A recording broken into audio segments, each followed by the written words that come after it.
Hi everyone, today I'll show you how I made this wooden crate with some winter vegetables in 1:12 scale. This project, like the one from my previous video, is also meant for my miniature greenhouse. So let's get started. The crate is made of coffee stirring sticks and I measure and cut 12 pieces in total.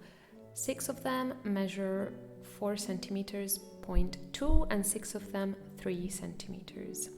Then for the poles, which should be slightly longer than the other 3 pieces, I use a 4x4 wooden dowel and I cut out 4 pieces. Then it's time for the handles. I draw a half moon shape on one of the shorter slats, and then using my electric file I carve out the shape. As you can see, I'm holding 2 pieces together, so I have to do the job only once.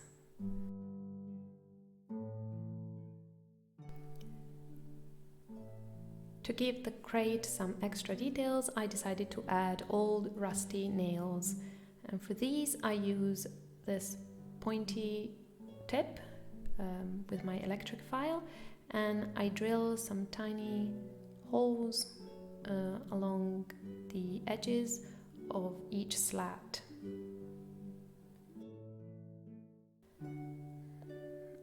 And this is the final result. Then I stain the pieces with walnut powder mixed with water, and as you can see, the 4 holes or dots immediately pop out. And I do this for all slats, of course.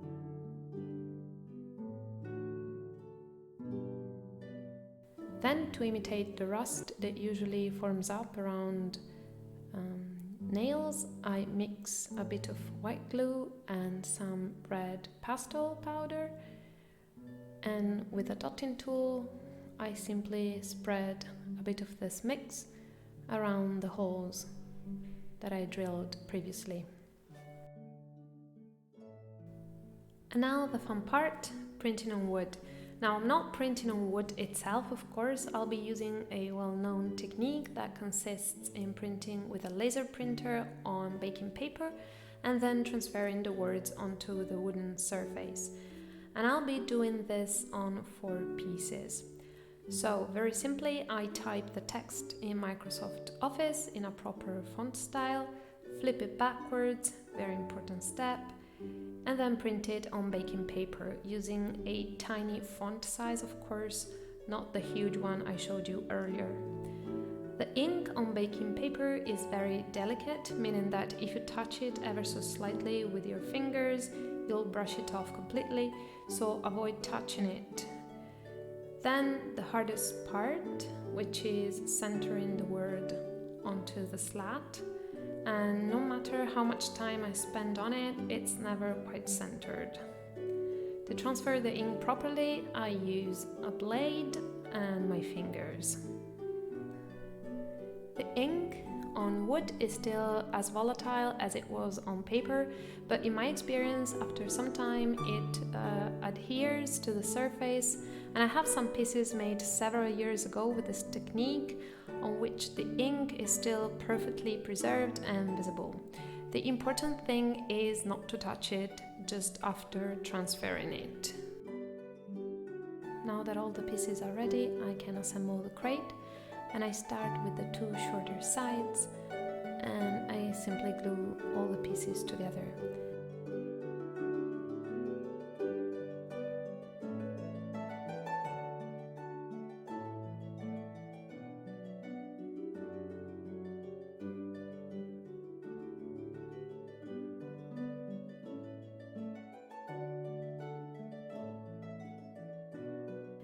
Again, I avoid touching the printed slats with my fingers and use a pair of tweezers instead.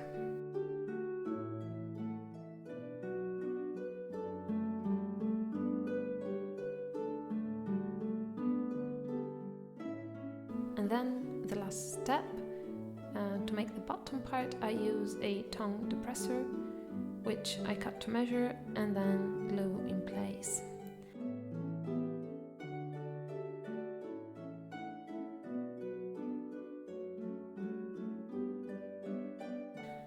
And the crate is done.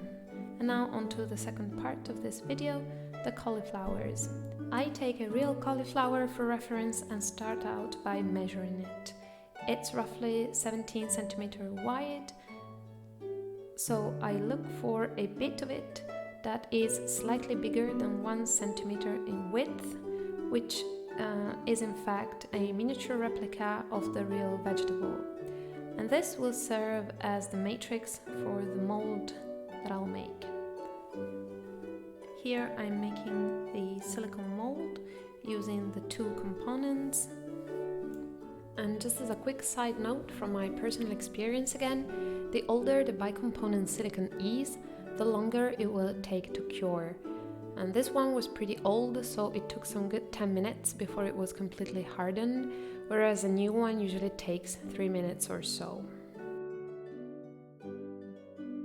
To make the vegetables, I use air dry clay by Fimo, which comes only in white and can be colored before it dries by mixing it with acrylics or pastels mixed with water, which is what I have done here.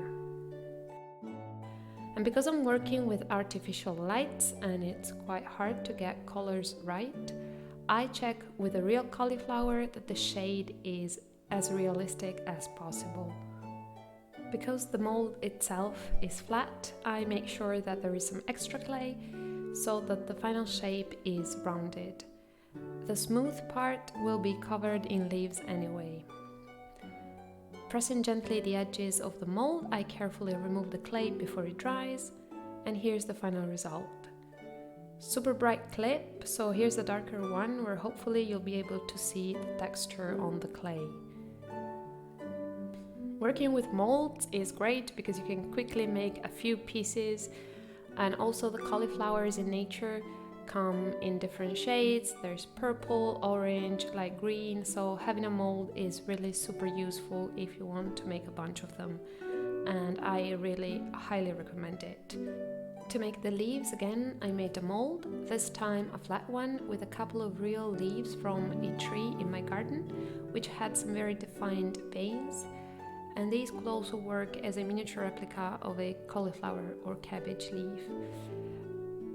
I used the same light yellow clay as before, adding a bit of green. I press the clay onto the mold with my fingers, and then with a silicone tool I literally spread it as if it were butter on a slice of bread. The flat mold is very flexible, so I don't even need to touch the leaf to remove it. On one side has no texture at all, of course, but this will wrap around the cauliflower so you won't see this part.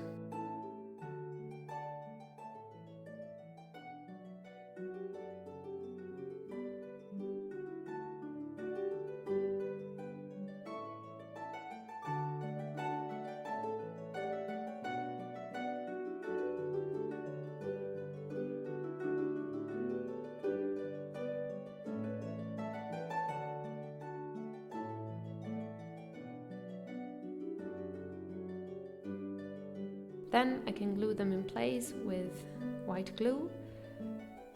I don't let the leaves dry completely.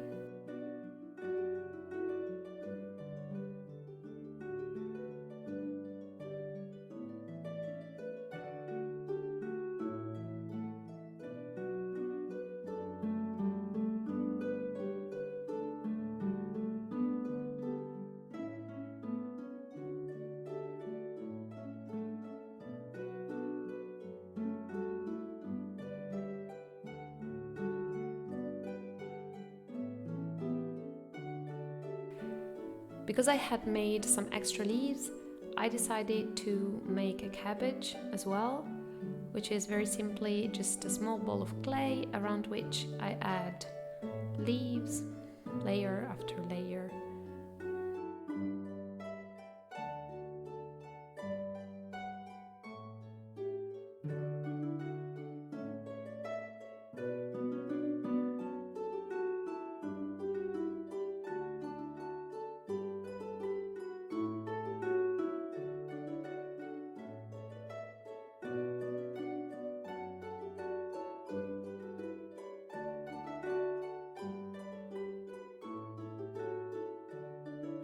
And then, last touch, a bit of extra color, again with pastels, and again using the real leaf for reference.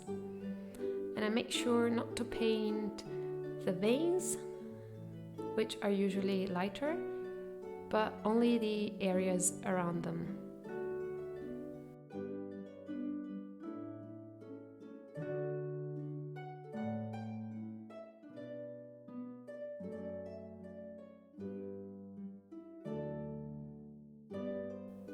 And then the last bit, fill in the crate with veggies, and the project is done. Thank you so much for watching the tutorial until the end. I hope you liked this video, and I'll see you next time. Bye bye.